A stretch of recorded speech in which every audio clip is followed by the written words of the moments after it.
আসসালামু আলাইকুম রহমতুল্লাহি ওয়া বারাকাতুহু নাহমাদুহু ওয়া নুসাল্লি তাহলে সম্মানিত ভাই এবং বোনেরা, 2 নম্বর পয়েন্ট হচ্ছে সতর্কতা অবলম্বন। এটা কখনোই তাওয়াক্কুল বিরোধী নয়, বরং সাবধানতা এবং সতর্কতা অবলম্বন এটা হচ্ছে তাওয়াক্কুলের দাবি। মনে থাকবে সবার। তাওয়াক্কুলের ব্যাপারে 3 নম্বর পয়েন্টস হচ্ছে ইসলামে পাখিকে তাওয়াক্কুলের মডেল হিসেবে উপস্থাপন করা হয়েছে। Birds are the model of তাওয়াক্কুল ইন ইসলাম। পাখিকে ইসলাম তাওয়াক্কুলের মডেল হিসেবে আমাদের কাছে উপস্থাপন করেছে। এটা কিভাবে? একটা হাদিস শুনলে আপনারা বুঝতে পারবেন। আল্লাহর হাবিব সাল্লাল্লাহু আলাইহি ওয়াসাল্লাম বলেছেন, লাউ আন্নাকুম তাওয়াক্কালুনা আলাল্লাহি হাক্কা তাওয়াক্কুলিহি লা রাযাকাকুম কামা ইয়ারসুকুত তায়র তাগদু খিমাসান তারুহু বিতানা। আল্লাহর হাবিব সাল্লাল্লাহু আলাইহি ওয়াসাল্লাম ইরশাদ করেন যে তোমরা যদি আল্লাহর উপর সঠিকভাবে তাওয়াক্কুল করতে পারো, তাহলে পাখিকে আল্লাহ যেভাবে রিজিকের ব্যবস্থা করেন তোমাদের সবাইকে আল্লাহ ওইভাবে রিজিকের ব্যবস্থা করতেন। আর পাখি কি করে? তাগদু খিমাসান, প্রতিদিন সকালে খালি পেটে বের হয়ে যায়। তারুহু বিতানা, বিকেলবেলা ওদর ভর্তি করে, পেট ভর্তি করে, আর আবার পাখির নিড়ে ফিরে আসে। সুবহানাল্লাহ। দেখেন, পাখিকে এখানে তাওয়াক্কুলের মডেল হিসেবে উপস্থাপন করা হলো। পাখি সকালবেলা কি করে? খালি পেটে বের হয়ে যায়। পাখি কি পাখির বাসায় বসে থাকে? কি করে? সবার আগে কিন্তু পাখি ঘুম থেকে ওঠে, জানেন তো? আমি হব সকালবেলার সবার আগে কুসুম বাগে উঠবো আমি ডাকি। তো পাখি সবার আগে উঠে পাখি তার নিড থেকে, বাসা থেকে কিচির মিচির করতে করতে দেখবেন যে বেরোয় পড়ে। মানে ভেরি হার্ড ওয়ার্কিং। তারা বনে বাদারে নদীতে জঙ্গলে ছুটতে থাকে এবং বিকেল বেলায় ঠিকই প্রত্যেকটা পাখি খেয়ে পেট ভরে কিন্তু তারা আবার নিড়ে ফিরে। এই যে আপনি ফর এন এক্সাম্পল অ্যামাজন জঙ্গলের কথা যদি বলি, অ্যামাজন জঙ্গলে কি পরিমাণে পাখি আছে আপনি কল্পনা করতে পারেন? কত লক্ষ কোটি পাখি। একটা পাখিও কি না খেয়ে আছে? প্রত্যেকটা পাখিকে আল্লাহ তাআলা ওদর পূর্তি করে, তিনি তো রাজ্জাক, ওদর পূর্তি করে আবার পাখির নিড়ে ফিরিয়ে দেয়। তাহলে তাওয়াক্কুল করতে চাইলে পাখির মতো তাওয়াক্কুল করতে হবে। তাওয়াক্কুল যদি আমরা করতে চাই, আনসার মি, কিসের মতো তাওয়াক্কুল হবে? সবাই বলেন, তাওয়াক্কুল কিসের মতো হবে? পাখির মতো। পাখি যেমনি হাত গুটিয়ে বসে থাকে না তাওয়াক্কুল করে, সকাল বেলাই বাসা থেকে বের হয়ে পড়ে, কিচির মিচির করতে করতে ছুটতে থাকে, তারপরে ঠিক আল্লাহ তাআলা তার রিজিকের ব্যবস্থা করে তাকে নিড়ে ফিরিয়ে দেয়। তাহলে birds are the model of তাওয়াক্কুল ইন ইসলাম। আমাদেরকে খেয়াল রাখতে হবে যে হাত গুটিয়ে বসে থাকার নাম তাওয়াক্কুল না, সর্বোচ্চ প্রচেষ্টা করে আল্লাহর উপর ভরসা করা, এটার নাম হচ্ছে কি? তাওয়াক্কুল। কারণ ইসলাম সবসময় আমাদেরকে কাজের জন্য উৎসাহিত করে। আল্লাহ তাআলা বলছেন, ফাইদা কুদিয়াতিস সালাতু ফান্তাশিরু ফিল আরদি ওয়াবতাগু মিন ফাদলিল্লাহ। যখন সালাত শেষ হয়ে যায় তোমরা জমিনে ছড়িয়ে পড়ো। নামাজ শেষে বসে থাকার কথা বলা হয়নি, ছড়িয়ে পড়ো। শিক্ষক যাবে স্কুলে, কৃষক যাবে মাঠে, রাজনীতিবিদ যাবে সংসদ ভবনে, ব্যবসায়ীরা যাবে মার্কেট প্লেসে, যাদের যেখানে কাজ ওখানে। আবার আজান হবে, আবার ফিরে আসবে, আবার নামাজ শেষ, আবার কাজে চলে যাবে। সালাত শেষ তো কাজে নেমে পড়ো। ওয়াবতাগু মিন ফাদলিল্লাহ, আল্লাহ বললেন আমার ফদল তালাশ করো। ফদল মানে আল্লাহর অনুগ্রহ, যেটাকে তাফসিরে এসেছে রিজক। রিজক বা ফদল কিন্তু মসজিদের ভেতরে থাকে না, ফদল থাকে মসজিদের বাইরে। ফদল কই থাকে? এজন্য মসজিদ থেকে যখন আমরা বেরোই আমরা কি দোয়া পড়ি? পড়েন তো, আল্লাহুম্মা ইন্নী আসআলুকা মিন ফাদলিক। আল্লাহ তোমার ফদল চাই আমরা, মানে রিজিক চাই। ইবাদত তো করলাম, এবার কিছু রিজিকের ব্যবস্থা করো, কিছু ডাল ভাতের ব্যবস্থা করো। তো এই জন্য ইসলাম কিন্তু সবসময় আমাদেরকে কাজ করা, প্রচেষ্টা করা, এটার ব্যাপারে উৎসাহিত করে। আমি তো সবসময় আলোচনায় বলি যে কাজে কোনো লজ্জা নেই। লজ্জা কিসে? অলসতায়। হ্যাঁ, ভিক্ষাবৃত্তিতে লজ্জা, অলসতায় লজ্জা। আমি সবসময় বলি যে পরিশ্রমে করলে যে ঘাম ঝরে, সে পরিশ্রমের লোনা ঘামে জন্মায় সফলতার বীজ। পরিশ্রমে কোনো লজ্জা নেই। ইসলাম সবসময় আমাদেরকে পরিশ্রম করতে শেখায়। তাওয়াক্কুলের ব্যাপারে ইসলামের সর্বশেষ দৃষ্টিভঙ্গি হচ্ছে আমরা সবাই আল্লাহ তাআলার সাহায্য চাই, কিন্তু আল্লাহ তাআলার সাহায্যের পূর্ব শর্ত হচ্ছে আগে প্রচেষ্টা করা, চেষ্টা করা। আপনি যদি চেষ্টা না করেন আল্লাহ তাআলার সাহায্য কখনো আসবে না। আগে আপনাকে চেষ্টা করতে হবে। আল্লাহ তাআলা নিজেই কালামুল্লাহ মাজিদে ইরশাদ করেছেন, ইন্নাল্লাহা লা ইউগাইয়িরু মা বিকওমিন হাত্তা ইউগাইয়িরু মা বিআনফুসিহিম। আল্লাহ ততক্ষণ পর্যন্ত কোনো জাতির ভাগ্যের পরিবর্তন ঘটায় না যতক্ষণ না তাদের ভাগ্য পরিবর্তনের চেষ্টা তারা নিজেরা না করে, ততক্ষণ পর্যন্ত আল্লাহ কখনো সাহায্য পাঠাবেন না। ইভেন কি নবীদের ক্ষেত্রেও ওনারা চেষ্টা না করলে আল্লাহ সাপোর্ট পাঠাতেন না। এমনকি নবীদের ক্ষেত্র দেখুন, জুলাইখা সাইয়েদনা ইউসুফ আলাইহিস সালামের চরিত্র হনন করবার জন্য 7টা দরজায় তালা ঝুলিয়ে রিফ্লেকশনস ফ্রম সূরা ইউসুফ আমি আমার ফেসবুকে লাইভ করছি, আপনারা কি ওটা ফলো করেন? সেখানে করেন না? তো সেখানে আমি বলেছি যে 7টা দরজায় তালা ঝুলিয়ে ইসু আলাইসাল্লামকে নিষিদ্ধ প্রেমের প্রস্তাব দেয় জুলাইখা, কিন্তু ইসু আলাইসাল্লাম এটাকে প্রত্যাখ্যান করে। তিনি বলেন না, আমি আল্লাহকে ভয় পাই। কিন্তু জুলাইখাও ছাড়ার পাত্রী না, যে কোনো মূল্যে সে তার ডিজায়ারকে ফুলফিল করবে। এখন ইসু আলাইসাল্লাম কি করবেন? উনি বাঁচার জন্য দিলেন দৌড়। কি করলেন? দৌড় দিলেন। ওয়াস্তাবাকাল বাব, দিলেন দৌড়। যখনই তিনি দৌড় দিলেন সাথে সাথে দরজার তালা খুলে গেল, অটোমেটিক্যালি, মিরাকুলাসলি, অলৌকিকভাবে তালা খুলে গেল। এতক্ষণ কিন্তু তালা খুলে নাই। কখন খুলছে? যখন দৌড় দিছে। তো আগে দৌড়টা দিতে হবে। সাহায্যটা যে আল্লাহ আপনার দিতে চায়, আল্লাহ যে বসে আছে ভান্ডার নিয়ে, ওইটা নেয়ার যে প্রসেসিং, ওইটার যে সিস্টেম, ওইটা তো আপনাকে ফুলফিল করতে হবে। এক লোক হুজুরের কাছে যে দোয়া চাইছে, হুজুর দোয়া করবেন আমার জন্য একটা ছেলে হয়। হুজুর দোয়া করে দিছে, ছেলে আর হয় নাই। পরের বছর আবার, হুজুর একটু দোয়া করে দেন যেন ছেলে হয়। হুজুর দোয়া করলেন কিন্তু ছেলে হয়নি। এরপরের বছর আবার, হুজুর তো দোয়া করবেন আমার যেন আল্লাহ ছেলে দেয়। হুজুর বলল ঘটনা কি? তো যুবকটা এটাকে বলতেছে, বাবা বিয়ে করেছো? না। বিয়ে করেছো? না, বিয়ে করি না। তো বিয়েটা না করলে ছেলে আসবে কোত্থেকে? আগে তো বিয়ের পর্বটা সারবি, তারপরেই না আল্লাহ ছেলে দেবে। কি বলেন? তো ওই আল্লাহ সাহায্য আসার জন্য যেটা দরকার ছিল, তখন একটা দৌড়ের দরকার ছিল। ঈসা আলাইহিসসালাম দিলেন দৌড়, সাথে সাথে দরজা খুলে গেল। মুসা আলাইহিসসালামের কথা খেয়াল করেন। ফেরাউন তার সৈন্য সামন্ত নিয়ে মুসা আলাইহিসসালাম এবং বনী ইসরাঈলকে ধাওয়া করলেন। ওনারা বাঁচার জন্য দৌড়ালেন। যেতে যেতে যেতে যেতে দেখলেন সামনে বিশাল লোহিত সাগর। এখন তো যাওয়ার আর জায়গা নেই, সাগরে ডুবতে হবে। মুসা আলাইহিসসালাম যেই কি দেখলেন যে সাগরের মাঝখানে বিশাল রাস্তা হয়ে গেছে, না, হয়নি। আল্লাহ তাআলা মুসা আলাইহিসসালামকে বললেন, মুসা আনিদ্রিব বিআসাকাল বাহর, তোমার লাঠি দিয়ে সাগরে একটা বাড়ি মারো। আচ্ছা, মুসা আলাইহিসসালাম লাঠি দিয়ে সাগরে বাড়ি না মারলে কি আল্লাহ রাস্তা বানাতে পারে না? পারে না? পারে। কিন্তু আল্লাহ চাচ্ছেন যে মুসা তার রোলটা প্লে করুক। আমার দেয়ার একটা সিস্টেম আছে, আমার সাপোর্ট এন্ড হেল্প দেয়ার একটা প্রসেস আছে। আনিদ্রিব বিআসাকাল বাহর, লাঠি দিয়ে সাগরে একটা বাড়ি মারো। উনি তাই করলেন, লাঠি দিয়ে সাগরে বাড়ি মারতে দেরি, মুহূর্তের মধ্যে বিশাল রাস্তা। তাহলে দেখেন যে আল্লাহর সাহায্য প্রাপ্তির প্রথম শর্ত হচ্ছে আপনাকে প্রচেষ্টা করতে হবে। মারিয়াম আলাইহিস সালাম, ওনার গর্ভে আল্লাহ স্বামী ছাড়া সন্তান দিলেন। কি নাম সে সন্তানের? বলেন, ঈসা আলাইহিস সালাম। তো সন্তান ভূমিষ্ঠ হওয়ার পরে উনি প্রচন্ড ক্লান্ত, শ্রান্ত, পেরেশান, প্রচন্ড ক্ষুধা। খেজুর গাছের নিচে বসেছিলেন, উপরে টসটসে খেজুর, প্রচন্ড ক্ষুধা। আল্লাহ বললেন ওয়া হুজ্জি, মারিয়ামকে বললেন, ক্লান্ত মারিয়ামকে, এইমাত্র বেবি ডেলিভারি হয়েছে, ওয়া হুজ্জি ইলাইকি বিজিযআইন নাখলাতি তুসাকিত আলাইকি রুতাবান জানিয়া, মারিয়াম একটু কষ্ট করে দাঁড়াও, দাঁড়িয়ে খেজুরের ডালটা ধরে একটু ঝাঁকুনি মারো, দেখবে যে টসটসে পাকা খেজুর নিচে পড়ছে। আল্লাহ চাইলে কি মারিয়াম এরকম টান না দিলে খেজুর নিচে ফেলতে পারেন না? পারেন। কিন্তু আল্লাহ চাচ্ছেন Maryam should play her role, সে যেন তার রোলটা প্লে করে, তারপর আল্লাহ তাআলার সাহায্য আসবে। তো সম্মানিত ভাই এবং বোনেরা, তাওয়াক্কুলের জন্য পূর্ব শর্ত হচ্ছে আপনার প্রচেষ্টাটা জরুরি। আপনি যদি প্রচেষ্টা না করেন কখনোই আল্লাহ তাআলার সাহায্য আসবে। আমাদের অনেক ভাইরা আল্লাহর সাহায্যের অপেক্ষায় হাত পা গুটিয়ে বসে থাকে। তাদের না আছে, তারা শত্রুর বিরুদ্ধে বিজয় চায়, তারা এই পৃথিবীতে জয় জয়কার চায়, কিন্তু না আছে তাদের বিজ্ঞানে উৎকর্ষতা, না আছে প্রযুক্তিতে উৎকর্ষতা, না আছে যুদ্ধের জন্য অস্ত্র শস্ত্রের উৎকর্ষতা, কোনো কিছুতে তাদের প্রিপারেশন নাই, গ্রুমিং নাই, কিন্তু তারা শত্রুদের বিরুদ্ধে, আল্লাহ শত্রুদের বিরুদ্ধে আল্লাহর সাহায্য চায়। আপনারা উত্তর দেন তো, আল্লাহ তাআলার সাহায্য পাওয়ার জন্য কি তারা উপযুক্ত হয়েছে? হয় নাই। You don't have the preparation, you don't have the grooming session, you don't have the effort and endeavour, so how do you get the help and support from Allah? কিভাবে পাবেন? আল্লাহর সিস্টেম তো এটা না।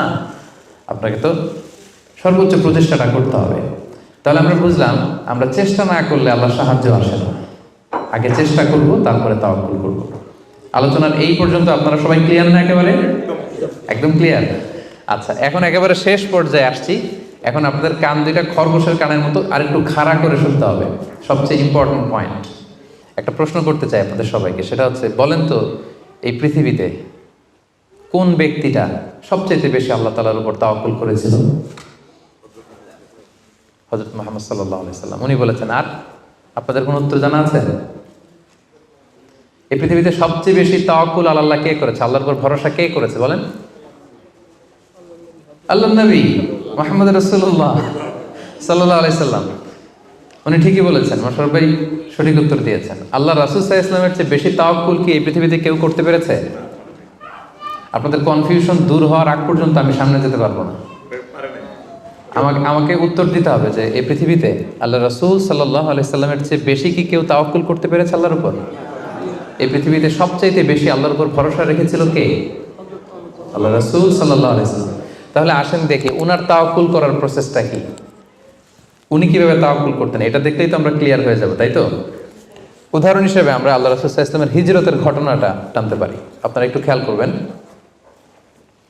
আল্লাহ রাসূল সাল্লাল্লাহু আলাইহি ওয়াসাল্লামকে যখন মক্কায় হত্যা করার ষড়যন্ত্র করা হলো, আল্লাহ তাআলা বিষ্ণু সাল্লাল্লাহু আলাইহি ওয়াসাল্লামকে জানালেন যে মুহাম্মদ, এখন তোমাকে you have to migrate to Madina, মক্কাতে আর থাকা যাবে না, আর থাকা যাবে না, মদিনাতে হিজরত করো। হিজরত করতে যে ওনার তাওয়াক্কুল করার প্রসেসটাকে আমরা একটু দেখি, উনি কি করেছেন। আল্লাহ রাসূল সাল্লাল্লাহু আলাইহি ওয়াসাল্লাম হিজরতের অনেক মাস আগে সাইয়েদনা আবু বকর রাদিয়াল্লাহু তাআলা আনহুকে বলেছিলেন যে হয়তো মক্কায় আমার আর থাকা হবে না, মাতৃভূমি ছাড়তে হবে, তবে কোথায় হিজরত করবো আমি জানি না, সঙ্গী হিসেবে আবু বকর আমি আপনাকে চাই, আমি আপনাকে আমার সাথে চাই। তখন থেকে আবু বকর রাদিয়াল্লাহু তাআলা আনহু প্রস্তুতি নিয়ে আছে যে তিনি রাসূল সাল্লাল্লাহু আলাইহি ওয়াসাল্লামের সাথে যাবেন। রাসূল সাল্লাল্লাহু আলাইহি ওয়াসাল্লাম যখন ইমিডিয়েট অর্ডার আসলো আসমান থেকে যে আর মক্কায় একদিনও না, মাইগ্রেট টু মদিনা, রাসূল সাল্লাল্লাহু আলাইহি ওয়াসাল্লাম খুব দুপুরবেলায় এই ওহীটা, এই সিক্রেট মেসেজটা সাইয়েদনা আবু বকর রাদিয়াল্লাহু তাআলা আনহুকে জানাতে গেলেন। কখন গেলেন? দুপুরবেলায়, ওয়াক্তা যাহিরা, যে সময় আরবে মক্কায় কেউ ঘর থেকে বেরোয় না, 45 ডিগ্রি সেলসিয়াস, 50 ডিগ্রি সেলসিয়াস, প্রচণ্ড তাপমাত্রা, কেউ বেরোয় না তখন। রাসূল সাল্লাল্লাহু আলাইহি ওয়াসাল্লাম নিজেও বেরোতেন না ওই টাইমে, বিশ্রাম করতেন ঘরে বসে। কাফেররাও ওই টাইমে বিশ্রাম করে, সবাই বিশ্রাম করে। প্রচণ্ড রোদের তাপদাহ যখন মক্কায় চলে তখন তিনি বেরোতেন না, কিন্তু ওই দিন বেরোলেন। ওই দিন প্রচণ্ড রৌদ্র উপেক্ষা করে তিনি বেরোলেন। পাশাপাশি রাসূল সাল্লাল্লাহু আলাইহি ওয়াসাল্লাম মুখে কখনো মাস্ক ইউজ করতেন না, মুখ ঢেকে রাখতেন না আর কি, ওই দিন ইউজ করলেন। সুবহানাল্লাহ পড়বেন না? ওই দিন তিনি চেহারা ঢেকে বেরোলেন যাতে কেউ ওনাকে না চিনে, এমন টাইমে বেরোলেন যাতে কেউ ওনাকে না দেখে। আবু বকর রাদিয়াল্লাহু তাআলার কাছে যেয়ে বললেন, আজকে রাতেই, বেশি কথা না, আজকে রাতেই, আজকে রাতেই বেরোবো। ঠিকই বেরোলেন, রাতে বেরোলেন, রাতের অন্ধকারে। মক্কা থেকে মদিনা হচ্ছে আপ অর নর্থ, উত্তরে, কিন্তু রাসূল সাল্লাল্লাহু আলাইহি ওয়াসাল্লাম উত্তর দিকে না যেয়ে দক্ষিণ দিকে গেলেন। এটা রাসূল সাল্লাল্লাহু আলাইহি ওয়াসাল্লামের একটা স্ট্র্যাটেজি ছিল, কখনো লোকেশন শেয়ার করতেন না, ডিরেকশন শেয়ার করতেন না। লেটস সে খাইবারে অ্যাটাক করবেন, খাইবার এদিকে, উনি মদিনা থেকে বেরোতেন এদিকে, এদিকে 3-4 কিলোমিটার যাওয়ার পর এরপরে ঘুরে তারপরে তিনি খাইবারের দিকে যেতেন, যাতে করে আশেপাশে শত্রুরা, ইহুদিরা কেউ আন্দাজও করতে না পারে উনি কোন ডিরেকশনে যাচ্ছেন। সুবহানাল্লাহ। উনি হিজরত করবেন মদিনায় উত্তরে, উনি মক্কা থেকে বেরোলেন কোন দিকে? টোটালি অপোজিট, দক্ষিণে বেরোয় গারে সাউর নামে একটা গুহা আছে, সেখানে 3 দিন স্টে করলেন। কয়দিন? তাহলে সম্মানিত ভাই বোনেরা দেখেন ওনার তাওয়াক্কুলের প্রসেস কি। উনি দুপুরে বেরোলেন গরমে, যাতে লোকজন না থাকে রাস্তায়। উনি মাস্ক পরে বেরোলেন, মানে মুখটা রুমাল দিয়ে ঢেকে বেরোলেন যাতে ওনার চেহারা কেউ না চিনে। উনি দিনে হিজরত করলেন না, উনি রাতে হিজরত করলেন। উনি যাবেন একদিকে, বেরোলেন আরেক দিকে। চিন্তা করেছেন আল্লাহ রাসূল সাল্লাল্লাহু আলাইহি ওয়াসাল্লামের তাওয়াক্কুলের কথা? চিন্তা করেছেন? যিনি আল্লাহর উপর সবচেয়ে বেশি তাওয়াক্কুল করেন, তিনিও প্রচেষ্টা ছাড়া, কখনো চেষ্টা করা ছাড়া নিজের ভাগ্য আল্লাহর হাতে ছেড়ে দিতেন না। আমাদের মতো যা করে আল্লাহ, আল্লাহ ভরসা, যা করে আল্লাহ, এটা করতেন না তিনি। উনার সাধ্যের সর্বোচ্চটুকুন উনি চেষ্টা করতেন।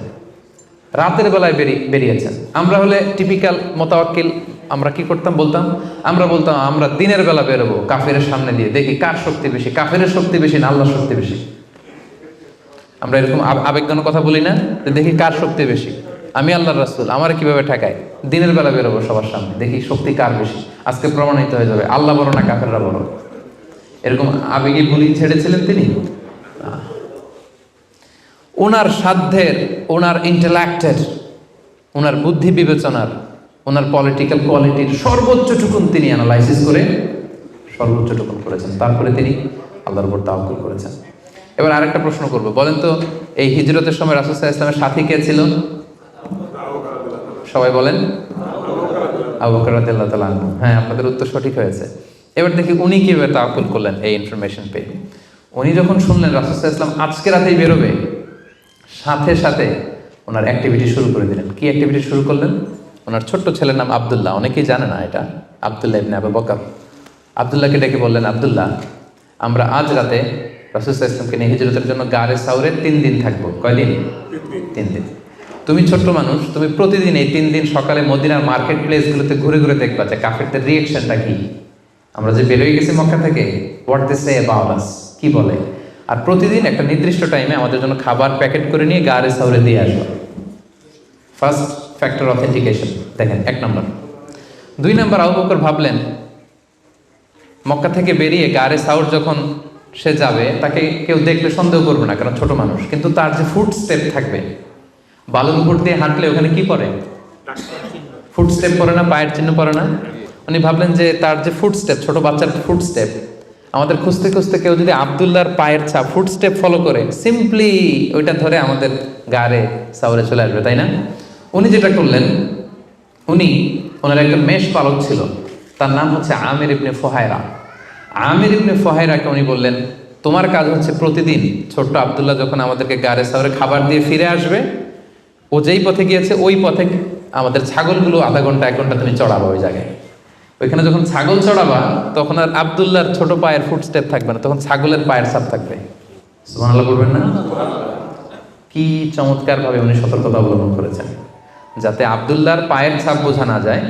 তুমি আব্দুল্লাহ ফিরে আসার পরে সেখানে আমাদের মেষগুলো চারণা করবে, যাতে করে তার পায়ের ছাপগুলো মুছে যায়। এখানেই শেষ না।